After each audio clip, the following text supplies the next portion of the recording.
मुख्यमंत्री शुभेंदु अधिकारी ने उत्तर बंगाल दौरे के दौरान एक उच्च स्तरीय प्रशासनिक बैठक कर विकास परियोजनाओं और कानून व्यवस्था की समीक्षा की।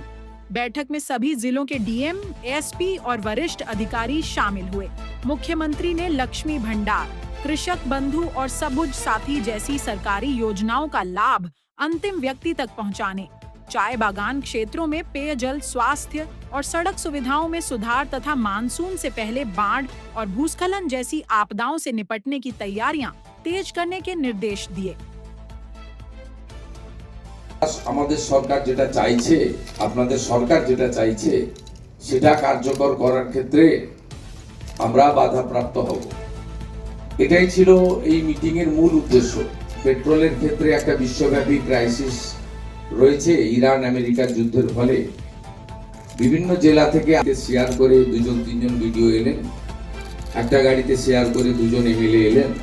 আমরা প্রশাসনিক মিটিং এ এমএলএদের ডাকবো, তিনি যে দলেরই হোক, শুধুমাত্র আমাদের পলিটিক্যাল লাইক মাইন্ডেড এমপিদেরকে আমরা ডাকতে বলেছি মুখ্য সচিবকে।